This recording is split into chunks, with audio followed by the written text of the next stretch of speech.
le Seigneur vous bénisse. Vous qui avez soif, il a dit que celui qui a soif, qu'il vienne et qu'il boive. Amen. Nous sommes en train de parler des choses que Dieu, par son Esprit Saint, a donné à l'Église, son Église, et donne à son Église. Je dis les choses de l'Esprit. Il y a les dons spirituels, il y a le ministère ou les dons ministères, il y a également les opérations de l'Esprit. Les opérations de l'Esprit. Nous étions en train de parler des ministères comme dons, choses que Dieu donne à l'Église, alors que les dons spirituels sont surnaturels. Les ministères sont des choses de l'Esprit que le Seigneur a mis dans les hommes et les femmes que nous voyons, et nous expérimentons ces choses au travers d'eux. Il y a les pasteurs, il y a les apôtres, il y a les prophètes, il y a les docteurs, il y a les évangélistes. Nous avons dit ce qu'est le rôle de chacun. Nous avions également dit que le Seigneur Jésus-Christ avait tous ces 5 ministères. Il les a exercés. Comme apôtre, il a dit, je ne fais pas ma volonté, je fais la volonté de celui qui m'a envoyé. Il a également dit, comme le Père m'a envoyé, moi aussi, je vous envoie. L'apôtre veut dire envoyé. Il a été envoyé de Dieu et il a envoyé également. Il a dit, je suis le bon berger, le pasteur. Et il a aussi donné à l'Église des pasteurs. Il a été reconnu comme docteur par rapport à la profondeur de ses enseignements. Et c'était visible, on l'a reconnu même par ceux qui ne croyaient pas en lui, qui ne les suivaient pas. Prophète puissant, il a été également. Évangéliste, il a été. Il allait de lieu en lieu, guérissant les malades et délivrant tous ceux qui étaient sous l'emprise du malin. L'évangéliste, c'est celui qui propage l'évangile. Et l'évangile veut dire tout simplement bonne nouvelle. L'évangéliste, c'est les propagandistes de bonnes nouvelles. C'est ce que le Seigneur était. Et c'est ce qu'il faisait. De lieu en lieu, il répandait la bonne nouvelle. Et l'évangile, aujourd'hui, l'évangéliste, aujourd'hui, continue à le faire. Il propage, il répand la bonne nouvelle. L'apôtre Paul pouvait dire, il a répandu abondamment l'évangile dans toute l'Asie. Il avait ses ministères. C'est les pasteurs qui restent dans l'église pour conduire, réunir, regrouper, encadrer. Les docteurs également dans l'église pour enseigner, donner de la racine par la profondeur de ses enseignements. Les prophètes et dans l'église également pour donner le message de Dieu, le message de l'heure, la puissance de la parole de Dieu, parce qu'il est la bouche de Dieu. L'évangéliste, lui, il est en dehors. L'apôtre, lui, il est tout le temps en mouvement. Il peut rester pendant un temps également dans l'église qu'il vient d'implanter. Voilà. Et je voudrais commencer aujourd'hui par une parenthèse en disant, mieux vaut le fruit de l'esprit que les dons spirituels. Comme la Bible nous dit, aspirons aux choses de l'esprit, aspirons aux dons spirituels. Le fruit de l'esprit, c'est également les choses de l'esprit. Et les fruits de l'esprit, c'est mieux que les dons spirituels.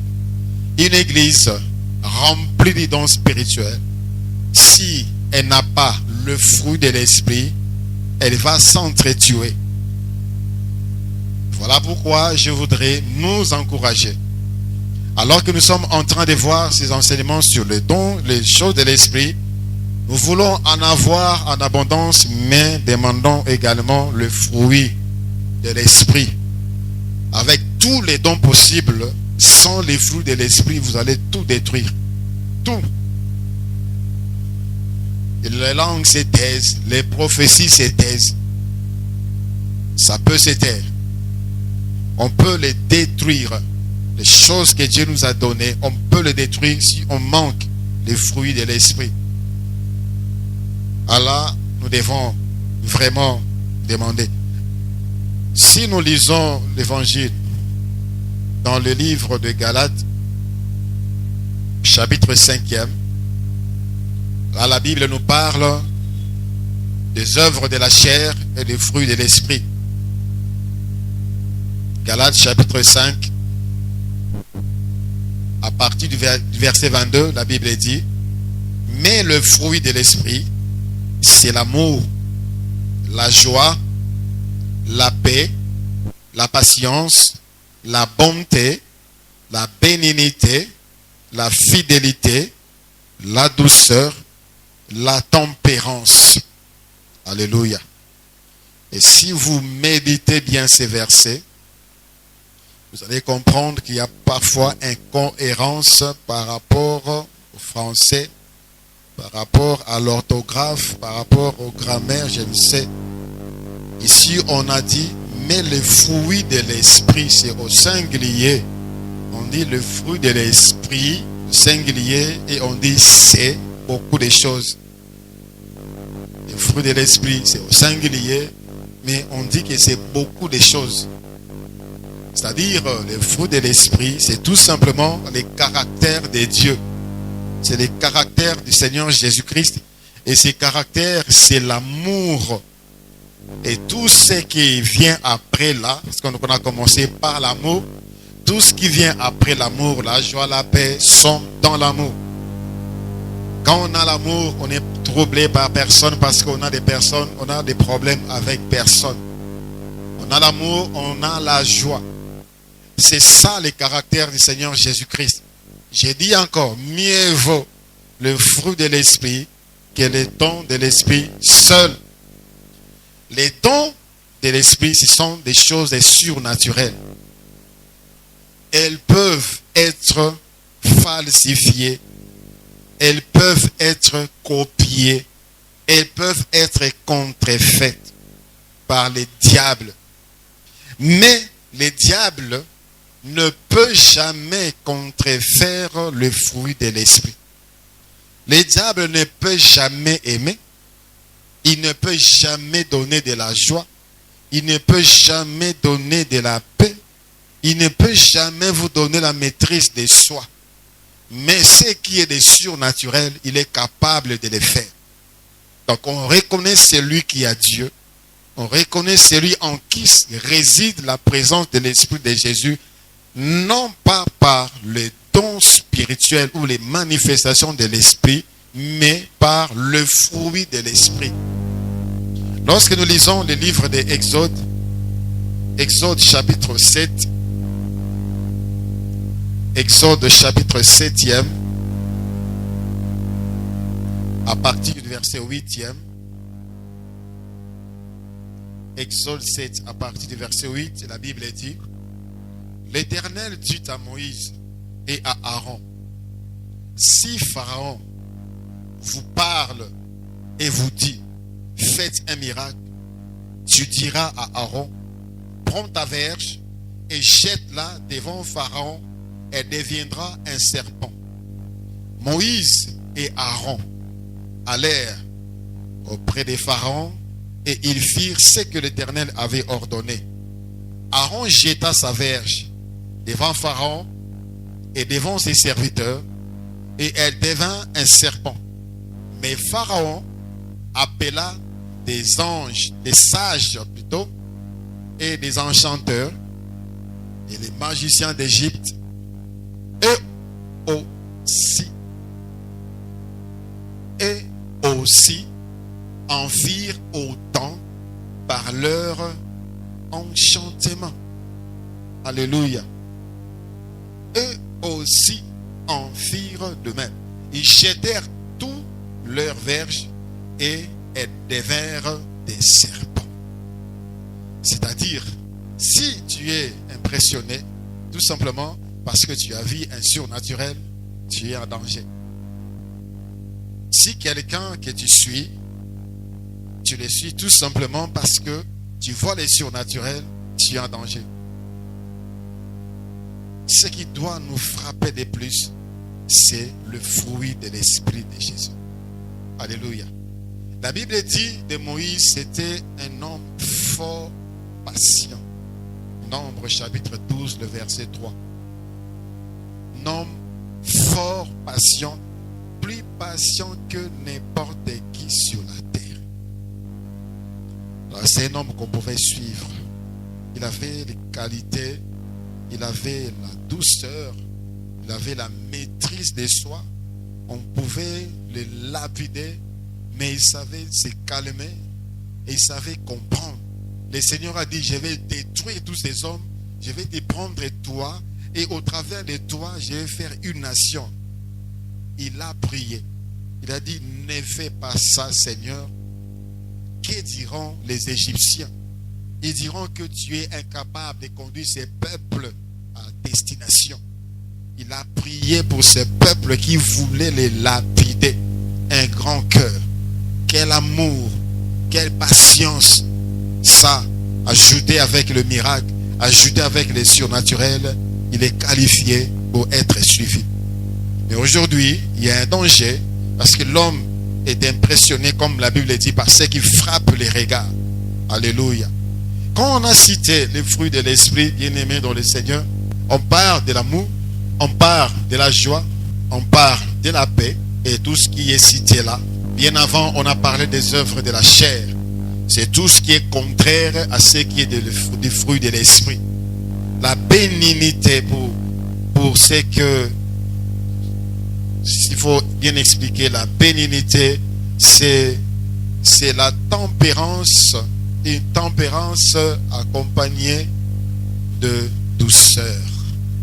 Et la tempérance, c'est tout simplement cette capacité de comprendre les autres, cette capacité d'être indulgent aux autres par rapport à ce qu'ils font, même si cela est mal. Et ça, nous devons chercher à les cultiver. Et chacun de nous rentre en soi et s'examine dans cette liste. Qu'est-ce qui me manque? Et si te manque encore beaucoup de choses, ne demande pas encore, n'aspire pas encore aux choses de l'esprit, parce que tu vas te détruire. Si tu n'as pas de tempérance, comme ce fut le cas des apôtres au début, ils sont entrés quelque part, boy kopé sa bango chambre, batoni, babisi Seigneur, to kiti sa moto, et si qui sa bango. Le Seigneur dit, vous ne savez pas de quel esprit vous êtes animés. Ils n'étaient pas encore façonnés, ils n'étaient pas encore brisés, ils n'étaient pas encore capables de recevoir les dons de l'esprit. Alors, sont les choses que nous devons chercher d'abord. Et le Seigneur, voyant que nous sommes prêts, il peut nous donner les choses de l'esprit. Sans ça, bien-aimés dans le Seigneur, ça ne marchera pas. On peut beau nous enseigner, on peut beau démontrer les bien fondés des dons spirituels. Si ces choses n'habitent pas en nous,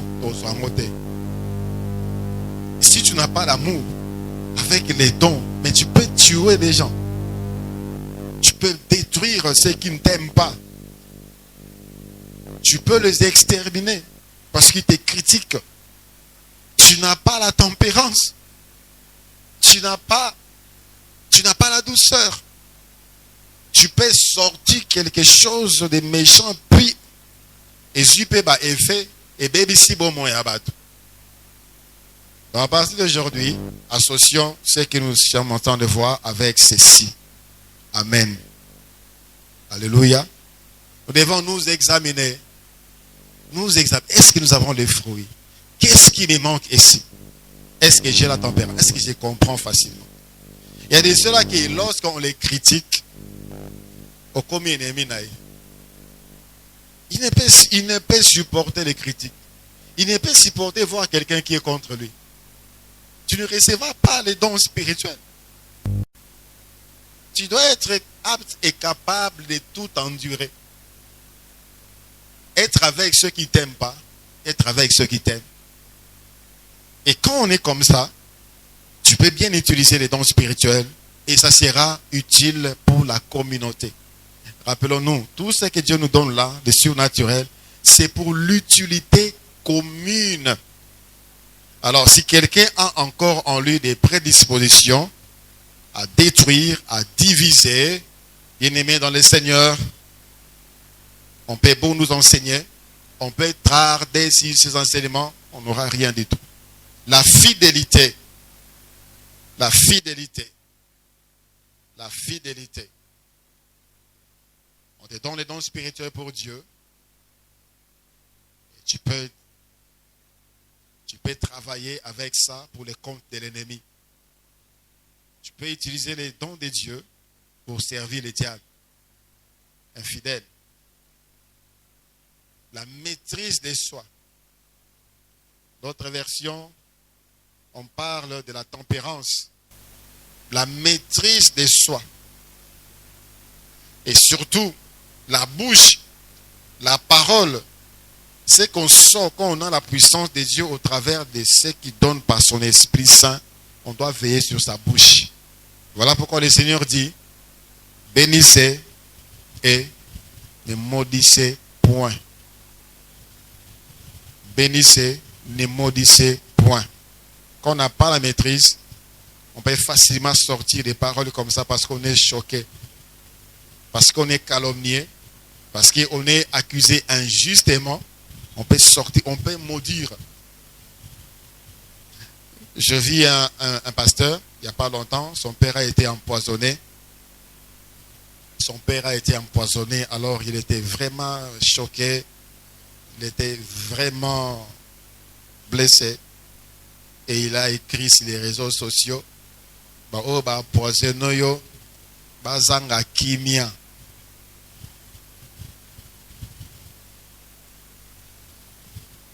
c'était pas de bonne chose. Ça peut avoir des effets. À Dieu la vengeance, à Dieu la rétribution. Alléluia. Bien-aimés, lorsque nous désobéissons à la parole de Dieu, quelque chose nous quitte. Ça, il faut le savoir. Quand Dieu dit bénissez, ne maudissez point. Et nous, on maudit parce qu'on a mal. On peut dire que j'ai raison de maudire parce qu'on m'a préjudicié. Tu perds quelque chose. Parce que tu as désobéi à la parole de Dieu. Ainsi, plusieurs aujourd'hui n'ont plus rien du tout. Ils sont des carcasses. Si on est petites choses comme ça, qu'on ne prend pas en considération, qui nous dépouille des grâces que Dieu a mis en nous. Dieu est saint et il est fidèle à sa parole.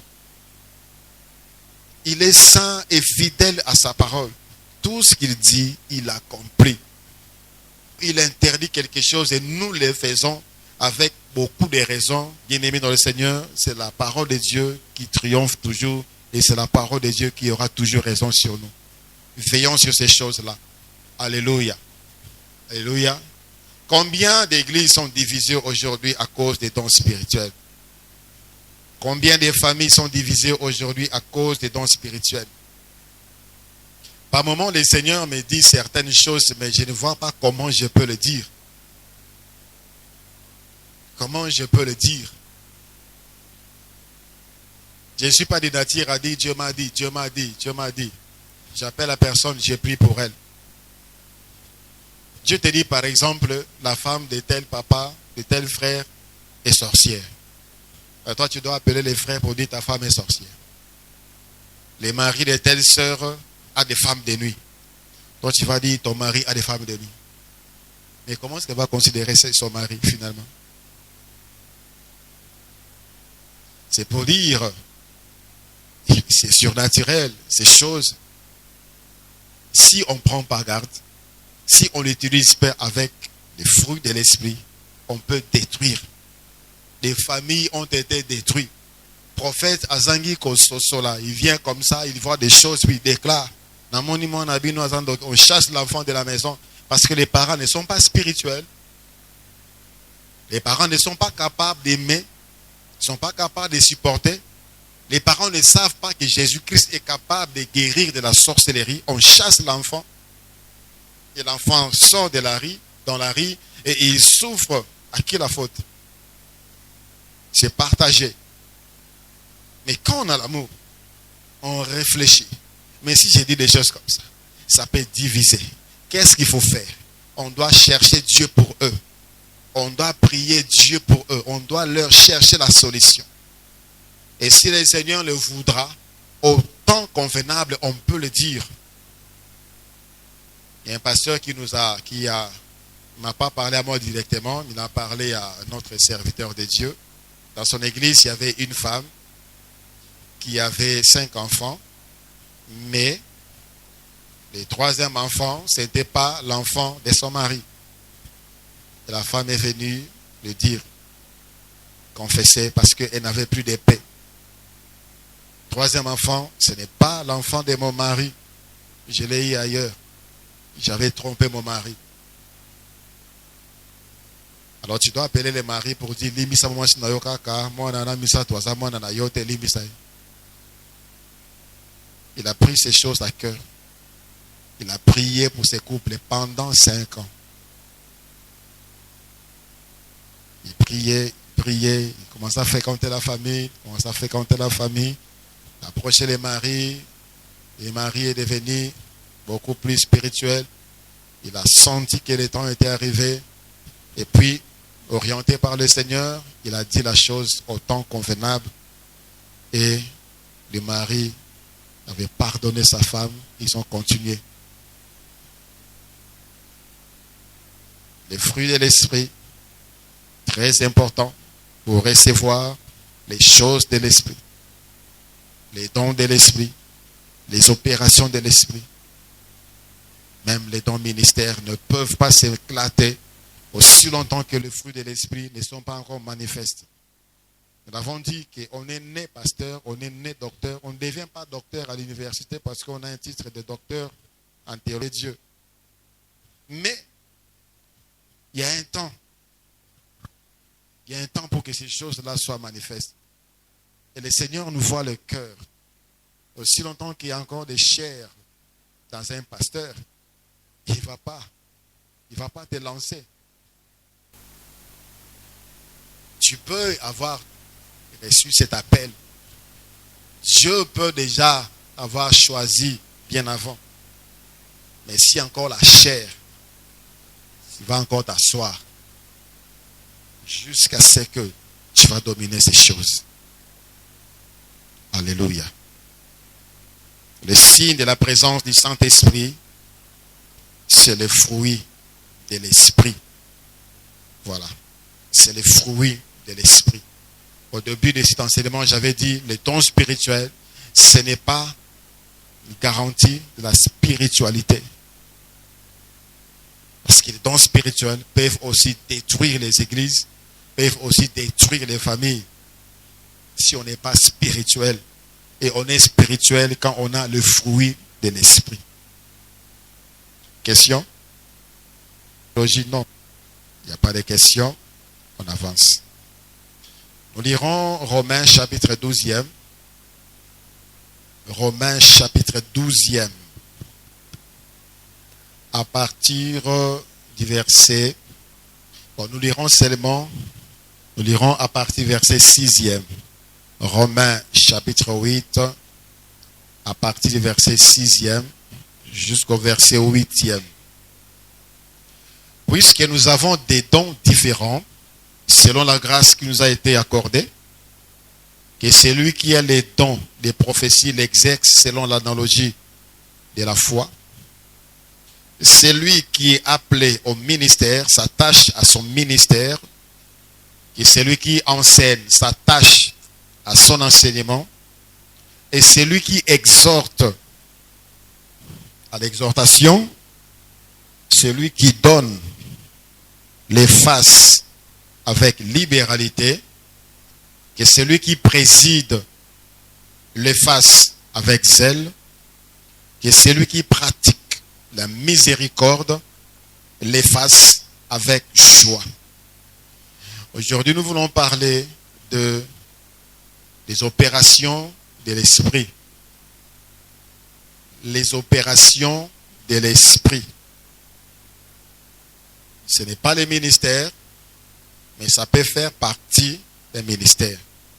Quelqu'un qui a le ministère, il peut aussi avoir en lui la manifestation des opérations de l'esprit. Ce n'est pas un don spirituel, non, mais ce sont des choses qui viennent de l'esprit. Et celui qui a les dons spirituels peut aussi les manifester dans ce que Dieu lui a donné comme don. Et si la Bible dit que celui qui exhorte s'attache à son exhortation, que celui qui donne les fasse avec libéralité, c'est-à-dire librement, celui qui donne, qu'il donne librement, celui qui préside, celui qui est responsable, celui qui gouverne, les fasse avec zèle. Celui qui pratique la miséricorde, les fasse avec joie. Lorsqu'on parle des opérations de l'esprit, il s'agit des œuvres et de l'action du Saint-Esprit dans la vie d'un chrétien. Des œuvres et de l'action du Saint-Esprit dans la vie d'un chrétien. Et lorsqu'on parle des œuvres et de l'action du Saint-Esprit, on voit l'habileté à faire des choses. L'habileté, la facilité par laquelle il y a certaines personnes qui peuvent faire certaines choses. Je vois dans l'église, il y a ceux-là qui font certaines choses avec beaucoup de facilité. Et ils les font bien, mais moi, je ne parviens pas. Et quand je me retrouve face à ces choses-là, je dis tout simplement, frère tel, sœur tel, fais ça. Parce que lui, il les fait mieux. Ça touche pas seulement les domaines spirituels. Ça touche tous les domaines. On l'appelle aussi talent. Talent. Ils sont des choses que le Saint-Esprit donne aussi. Mais malheureusement, d'autres utilisent mal leur talent au service de la chair, même au service du monde, et encore pire, au service du diable. Mais le Saint-Esprit a donné ces choses même à ceux qui n'ont pas Dieu. Tout être humain, dans chaque être humain, Dieu a déposé quelque chose qui vient de lui. Et ça pourra être utile à Dieu que quand la personne vient à Jésus. Mais il a quelque chose. L'habileté manuelle, c'est aussi les talents et aussi le service. Exode chapitre 31. Exode chapitre 31. Verset 1er jusqu'au verset 5e. Exode 31, verset 1er jusqu'au verset 5e. La Bible dit: l'Éternel parla à Moïse et dit: sache que j'ai choisi Bezaleel, fils d'Uri, fils de Hur, de la tribu de Juda. Je l'ai rempli de l'Esprit de Dieu, de sagesse, d'intelligence et de savoir pour toutes sortes d'ouvrages. Je l'ai rendu capable de faire des inventions, de travailler l'or, l'argent et les reins, de graver le pierre, à enchâsser, de travailler les bois et d'exercer toutes sortes d'ouvrages. Ça, ce n'est pas un don spirituel. Ce sont des opérations de l'esprit. La capacité que Dieu donne de faire quelque chose naturel. Et il avait donné ça à Bezaleel pour faire ce que Dieu avait demandé pour la construction du tabernacle. Et lorsque nous lisons la Bible, voyons comment ce que le tabernacle a été construit. Et parfois, il y a même certaines illustrations de dessin aujourd'hui pour faire voir aux gens de notre époque à quoi ressemblait le tabernacle. On se demande vraiment quel art. C'était beau, tout simplement. Et à l'époque là, on savait travailler le métal, on savait travailler de l'or, on savait travailler des tissus, on savait même travailler des tissus des bêtes. Et c'était très beau. Ça sont des choses que le Saint-Esprit a déposées dans un homme ou dans des hommes, c'est encore aujourd'hui. Et ils les font avec joie, ils les font avec zèle. Alors j'ai posé une question ou des questions. Je voulais que vous puissiez me donner quelques exemples des opérations de l'esprit qui demandent l'habileté manuelle. Ici la Bible dit, j'ai rempli de l'esprit de Dieu, de sagesse, d'intelligence et de savoir, toutes sortes d'ouvrages. Je l'ai rendu capable de faire des inventions. Il travaillait l'or. C'est par l'esprit de Dieu qu'il est fait. Qu'est-ce qu'on peut trouver aujourd'hui comme opération de l'esprit de Dieu qui demande l'habileté manuelle?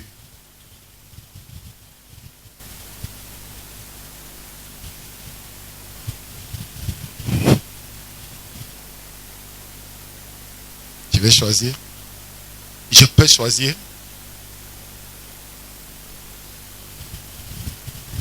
Nous avons un frère à la borne Ipen, le frère Alain Yanga. C'est lui qui a commencé les services de communication là-bas. Et quand on voyait ces frères-là travailler, non. Quel zèle!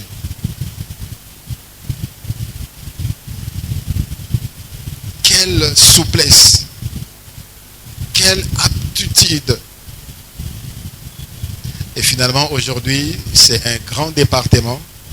Et c'est au travers de ce département que la radio Parole Éternelle est sortie. Il y avait même un projet de la télévision. À partir de rien du tout, il a créé et il a orienté l'Église à faire des choses. Et aujourd'hui, ça génère même de l'argent. Ce sont des choses techniques. Ce sont des choses manuelles. Et quand le Saint-Esprit travaille dessus, ça ne peut que se faire remarquer. Je vais donner un exemple. Un autre exemple, quelconque opération de l'esprit qui demande de l'habilité. Il y en a beaucoup. On a dit que ce sont des talents. Oui, frère Emmanuel.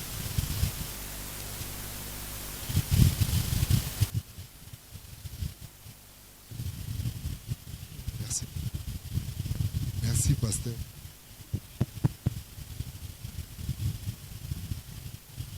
Allez-y. Merci pour la parole. Par rapport aux exemples, comme vous venez de donner l'exemple de ce frère qui était à la borne Ipen, je donnerai aussi quelques exemples tels que jouer à la guitare, qui demande aussi l'habilité. C'est un talent que le Seigneur donne à un homme, mais qui demande aussi beaucoup de travail pour donner au peuple de Dieu ce qui est comme l'intelligence du Seigneur. Et aussi, si je peux ajouter aussi un autre exemple, ça c'est le côté technique. Quelqu'un qui fait un travail à l'église dans un département de la technique qui demande aussi beaucoup, comme toi. oui, comme moi, qui demande beaucoup de sagesse et de l'intelligence aussi. Quand on dit, par exemple, jouer de la guitare et on s'arrête ces mains-là, ils ont pas popo lipo, ba lekana, ba beniko, ba manoa kuwaku. Ça n'a rien fait pour Dieu. Oui, guitare, mais il y a un élément qu'on doit ajouter. On peut ajouter la voix, savoir chanter, ce sont des l'art, ce sont des choses que Dieu a données. Mais après, il y a de cela avec une très belle voix. Elle peut chanter, il peut chanter avec une très belle voix. Les gens vont seulement danser, mais l'esprit n'est pas touché. Mais quand le Saint-Esprit est derrière, quelqu'un qui joue à la guitare, il joue seulement à la guitare, il joue seulement au clavier, l'atmosphère change. Alléluia. Il chante normalement comme tout le monde, mais lorsqu'il chante, il peut ou pas avoir une très belle voix, mais il sait chanter. Quand il chante, vous sentez l'atmosphère change. Là, on sait qu'en cette personne, le Saint-Esprit travaille dans sa façon de jouer. Le Saint-Esprit travaille avec sa voix. Il y en a ici à la vie éternelle.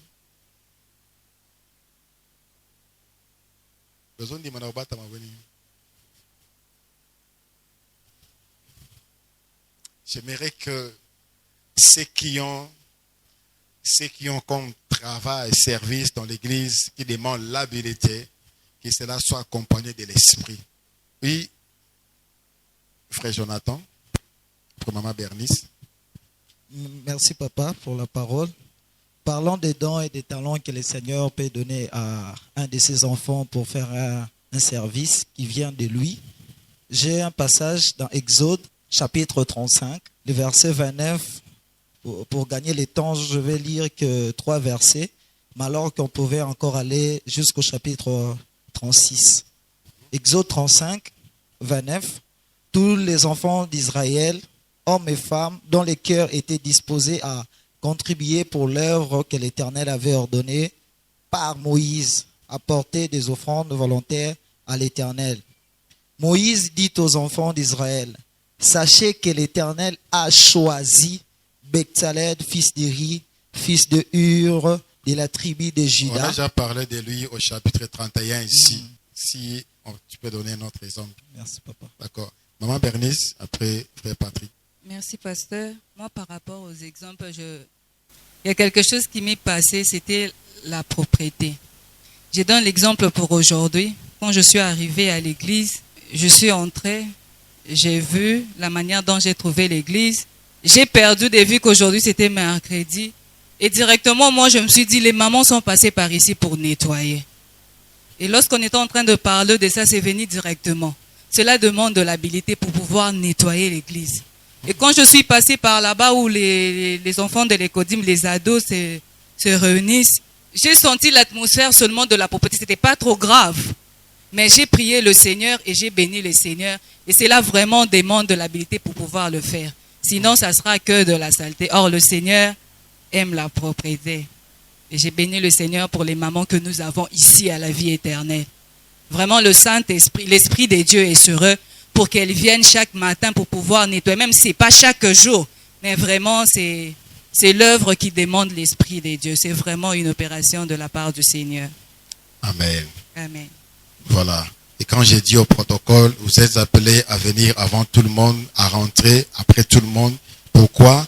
Parce que vous devez veiller sur la propreté des lieux. Et parfois, quand ils rentrent, les temples est sale. J'ai dit qu'il y a encore des choses à faire.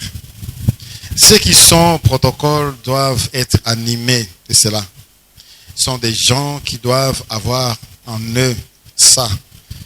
Le Saint-Esprit doit travailler en eux dans ces domaines-là. Il ne peut pas voir des papiers tomber comme ça.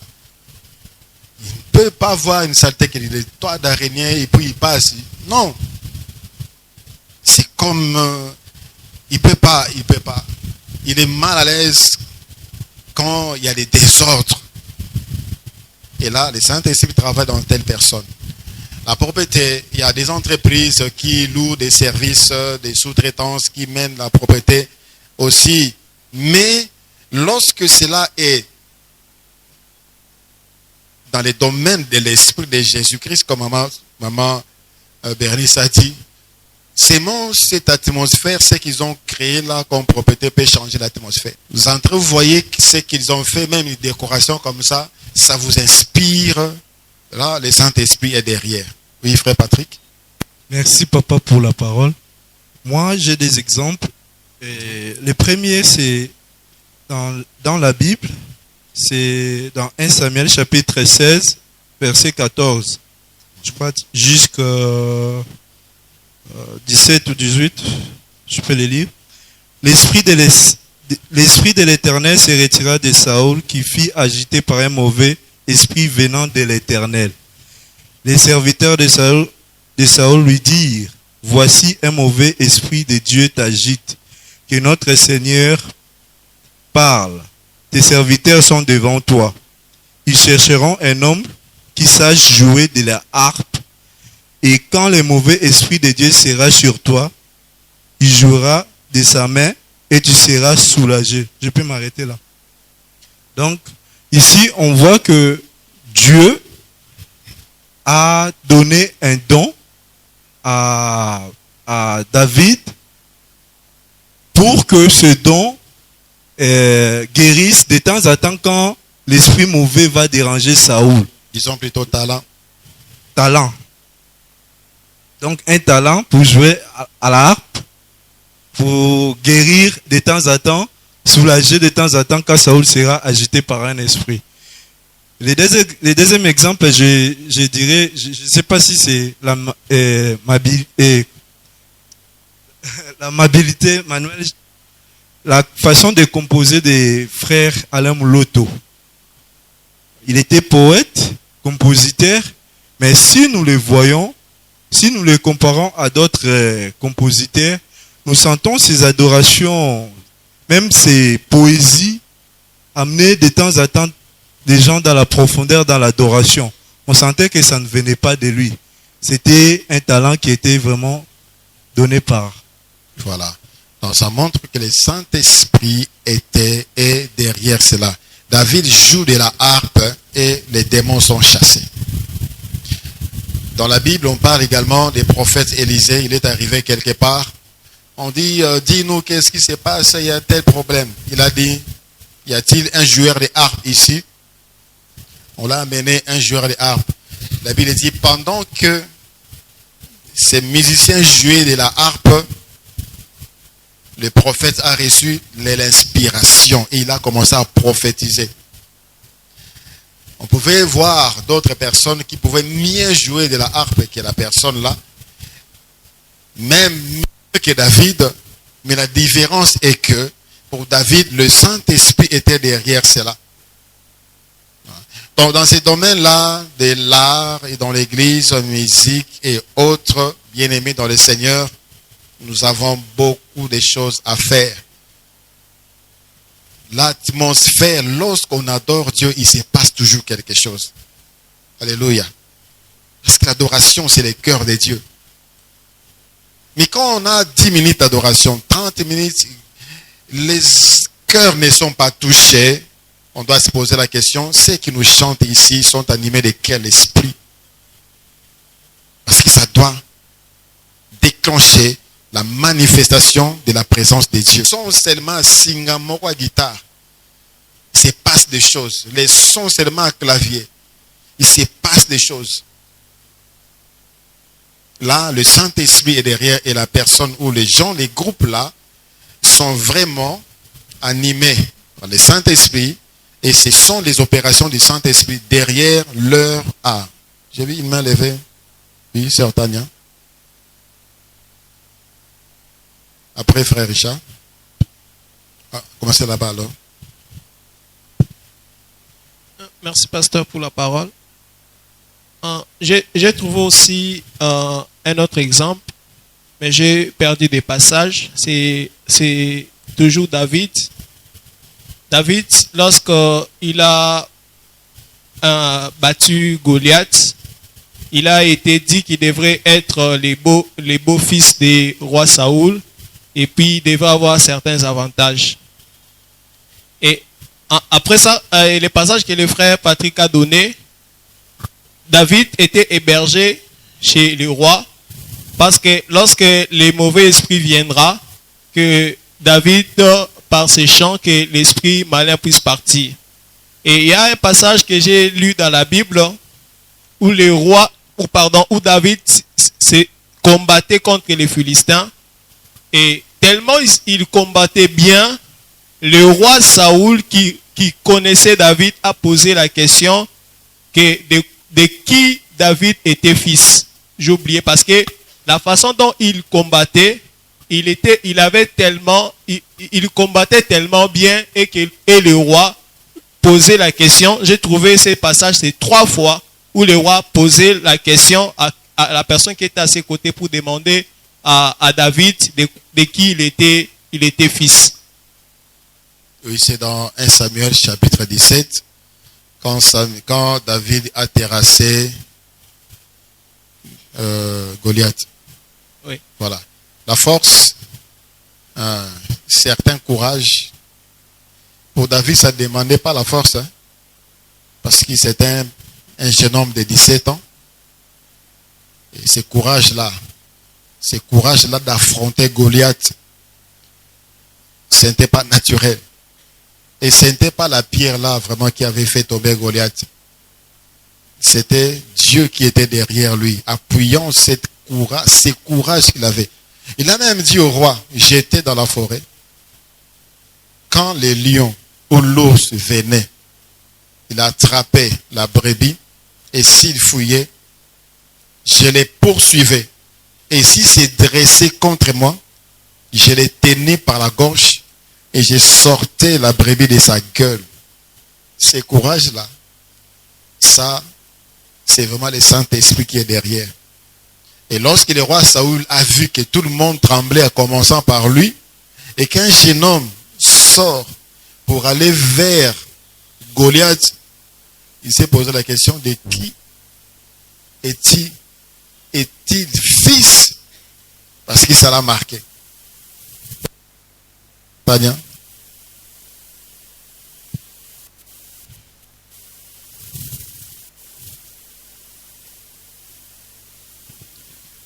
Merci, pasteur.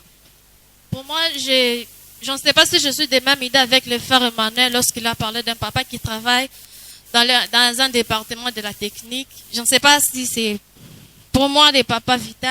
Donc, je dirais pour lui, il n'est pas seulement à la technique, mais il est aussi à la nettoyage. Même le dimanche, lorsque nous venons, il y a de l'eau qui stagne devant la porte. Il est là pour nettoyer, évacuer de l'eau. À l'écodime, là, s'il pleut, il vient là-bas, il évacue de l'eau, il aplanit vraiment l'endroit où nous sommes. De sa façon de travailler, je vois vraiment qu'il y a le Saint-Esprit avec lui. S'il n'y a pas d'électricité, il est là rapide pour se mettre debout. Dans sa façon de travailler, vraiment ça me touche. Et je vois vraiment qu'il y a le Saint-Esprit en lui.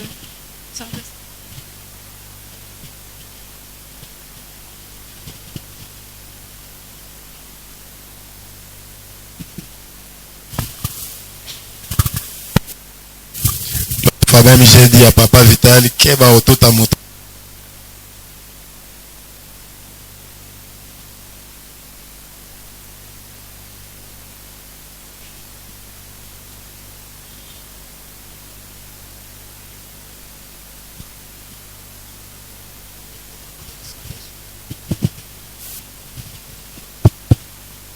Oui, je disais à Papa Vital l'autre fois, il faut faire attention au tout à montant à porte.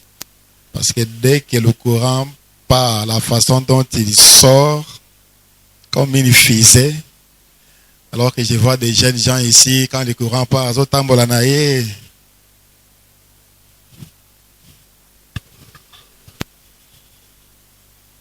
oui, quand le Saint-Esprit anime un talent, quelque chose, ça se voit.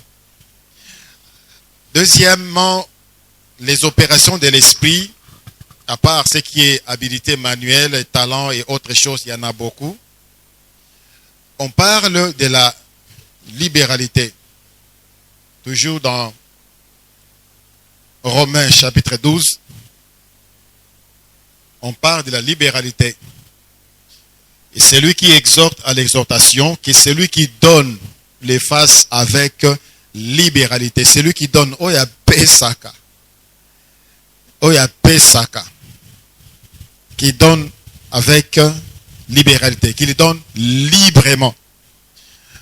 On avait un collègue à l'université. Cet homme-là, quand tu lui demandes quelque chose, c'est comme si on m'a mis un gambo. Il se tracasse, il se préoccupe.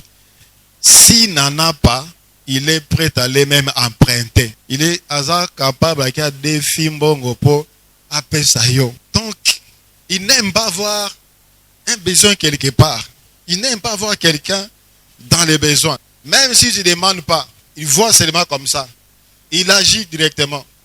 Et surtout quand c'est toi qui demandes et qui n'en a pas, il n'est pas à l'aise. Vous voyez, la personne est tourmentée.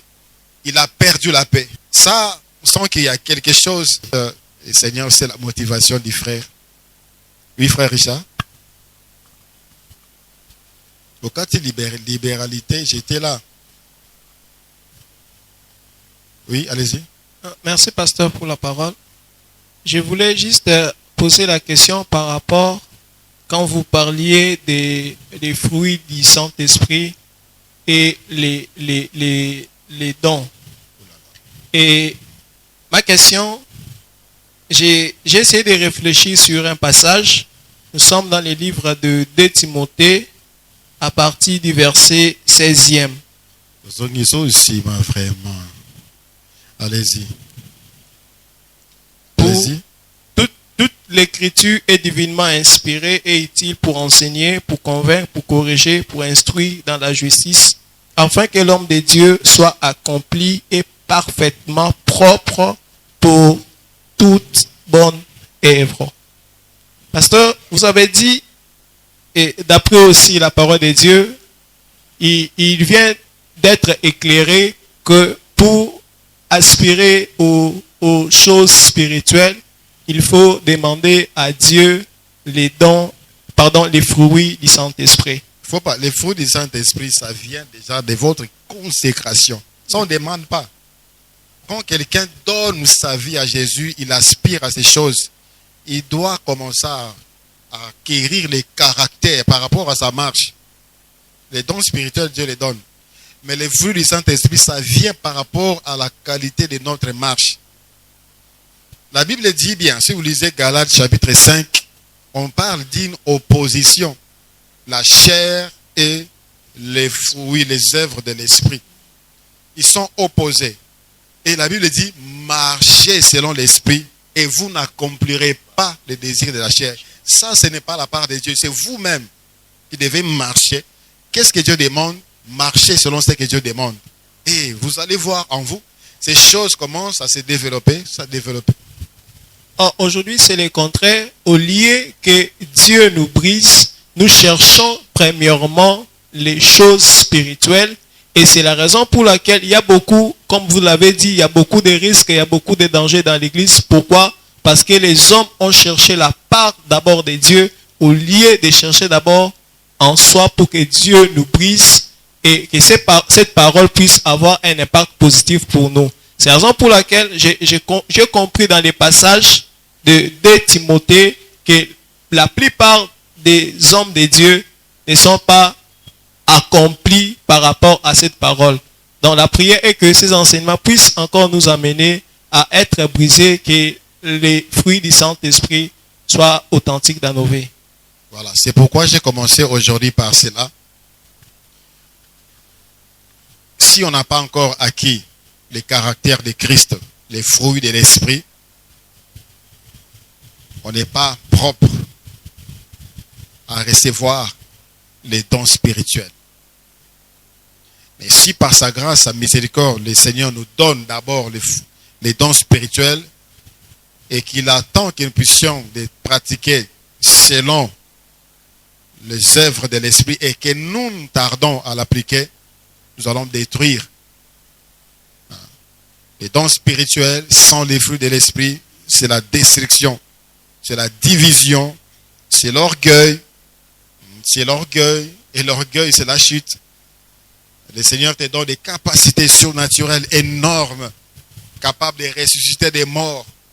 Si tu n'es pas brisé, si tu n'as pas le fruit de l'esprit, si tu n'as pas l'humilité, tu vas t'élever au-dessus des dieux. Ce qui fit le cas de Satan.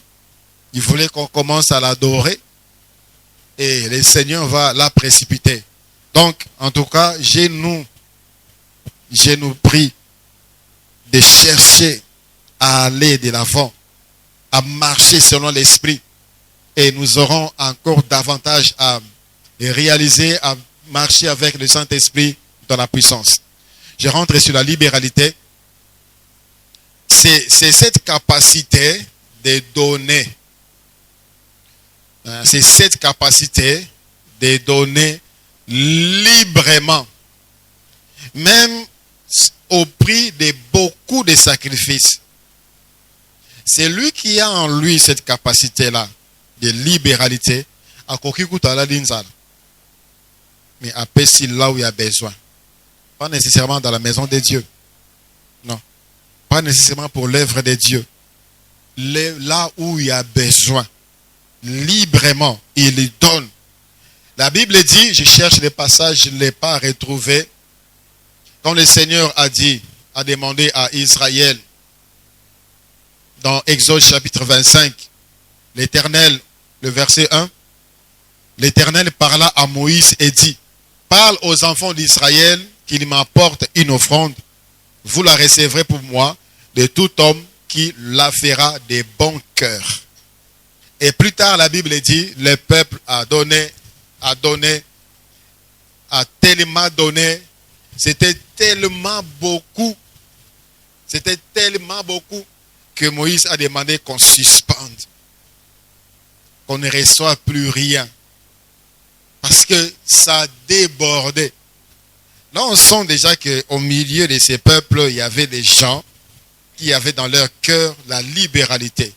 Lisons 2 Corinthiens chapitre 8e. 2 Corinthiens chapitre 8e à partir du verset 1. 2 Corinthiens 8, 1. Nous vous faisons connaître, frères, la grâce de Dieu qui s'est manifestée dans les églises de la Macédoine. Écoutez bien. Au milieu de beaucoup de tribulations qui les ont éprouvées, leur joie débordante et leur pauvreté profonde ont produit avec abondance des riches libéralités de leur part.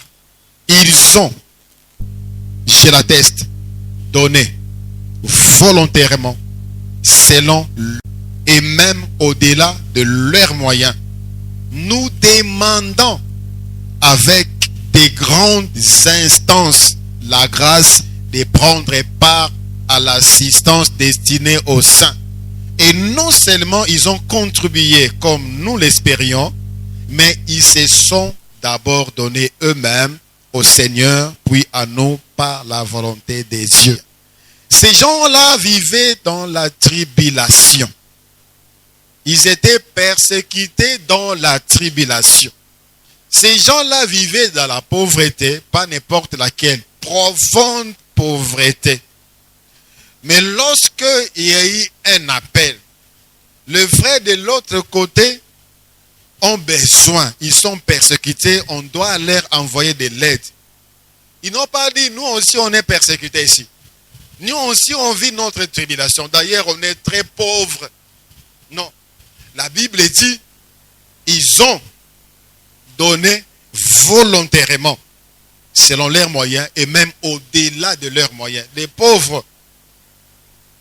Et la Bible dit, ils ont même demandé avec des grandes instances la grâce de prendre des parts.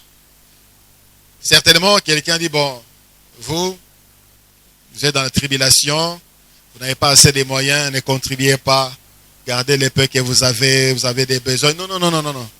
Nous aussi, Nous aussi, ils ont supplié, laissez-nous aussi contribuer. Laissez-nous aussi contribuer avec grande instance. Et non seulement ils ont contribué selon comme nous l'espérions, mais ils se sont d'abord donnés eux-mêmes au Seigneur, puis à nous par la volonté de Dieu. Alléluia. C'est ça. Ça prouve que quelqu'un, le Saint-Esprit travaille dans sa poche. Il y a des ceux-là qui ont donné leur cœur à Jésus, mais leur poche, leur sac leur appartiennent. C'est seulement le cœur qui est parti. Naye sous mes poches, naye, atia etirette na ba bouton. Et monsieur Koutou ba sac ba tia ba cadena. Ils se sont donnés totalement. Et leur poche et leur cœur. Alléluia. Il y a des ceux-là qui donnent la dîme même au-delà des normes. Tellement pour ça repère c'est le qui est. Pour ça ressala et le qui est. Il y a des ceux-là qui n'attendent même pas qu'il y ait besoin que les pasteurs demandent, que l'église lance un appel. Non, eux-mêmes. Il faut seulement on a besoin de telles choses. On a besoin de telles choses. Ils donnent, ils donnent. Quand je vois de telles personnes, j'ai dit, le Seigneur nous fait du bien. Il faut vraiment que le Seigneur les soutienne. Alléluia. C'est quelque chose qu'on peut développer. Nous avons tous des oreilles. Nous voyons tous ce qui se passe autour de nous. Des hommes et des femmes qui sont dans les besoins. Plus on donne, regardez ce que la Bible dit. Dans 2 Corinthiens chapitre 9, à partir du verset 7 jusqu'au verset 11e. 2 Corinthiens 9, 7 à 11, la Bible dit que chacun donne comme il a résolu en son cœur, sans tristesse ni contrainte, car Dieu aime celui qui donne avec joie. Et Dieu peut vous combler. Et Dieu peut vous combler de toutes sortes de grâces. Tout simplement parce qu'on a donné. Parce qu'on a donné, Dieu peut vous combler de toutes sortes de grâces. C'est-à-dire, ça sort même du domaine des données. Au-delà de l'argent, Dieu peut vous combler d'autres grâces afin que, possédant toujours, c'est-à-dire quand on donne, Dieu fera de sorte que vous ayez toujours, possédant toujours en toutes choses de quoi satisfaire à tous vos besoins, vous ayez encore en abondance pour toute bonne œuvre. Amen. Alléluia. Voyant les bienfaits des données, voilà pourquoi j'ai dit, on doit aspirer à cela, on peut développer cela. Quand on sait que quand on donne, Dieu pourra encore nous donner d'autres grâces et il fera de sorte que nous ayons toujours pour nous-mêmes et aussi pour les autres. Le verset 11, la Bible dit, vous serez de la sorte enrichis à tous égards pour toute espèce de libéralité qui, par notre moyen, feront offrir à Dieu des actions de grâce. Amen. Nous sommes en train de traîner dans notre opération « Je bâtirai mon église ». On devait déjà clore ces dossiers.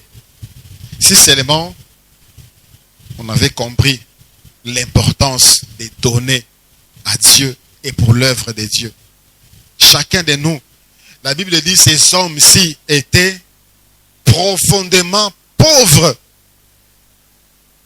Ils étaient profondément pauvres. On ne peut pas dire que je suis élève, je suis étudiant, je suis chômeur, je n'ai rien à donner. Si on veut donner, on va donner. Et Dieu fera de sorte que la personne qui donne soit davantage enrichie. et qu'il satisfasse ses propres besoins d'abord et aussi qu'il ait encore ce qu'il faut donner aux autres. Mais l'Église ne comprend pas ces choses aujourd'hui. Surtout l'Église francophone, on ne comprend pas ces choses. On aime bien qu'on pousse les gens, qu'on pousse, qui veut donner des $100, viens, on vient. Qui veut donner $500, on fait des choses comme ça, des spectacles autour des données. C'est quelque chose qui doit couler. Nous sommes dans l'église, nous sommes dans une assemblée, il y a des besoins. Et c'est pour Dieu, ça doit nous stimuler. Alors que nous sommes dans une même assemblée, d'autres contribuent, d'autres ne contribuent pas. D'autres donnent leur dîme, d'autres ne donnent pas. D'autres souscrivent pour les besoins de l'église, d'autres ne souscrivent pas. Et on se prive de grâce. Et quand Dieu dit, et nous verrons la différence qui existe entre ceux qui servent Dieu et ceux qui ne les servent pas. C'est dans tous les domaines. Dans ces domaines-là, Dieu réserve également des surprises. Et bientôt, on va voir ceux qui donnent à Dieu et ceux qui ne donnent pas à Dieu. Bientôt, très bientôt. Nous aurons peut-être les plus grands temples de la planète. Et quand les gens disaient au Seigneur, le Seigneur dit, soyez invité, les pierres vont chanter. Et si nous, on s'estime indignes de bénéficier des grâces de Dieu, si nous nous estimons nous-mêmes indignes de recevoir des grâces de Dieu, par notre libéralité, Dieu envoie. Le salut peut provenir d'ailleurs, parce que c'est l'œuvre de Dieu. Et Dieu veut que nous soyons bénis et nous soyons bénéficiaires de ces choses. Je considère, plutôt,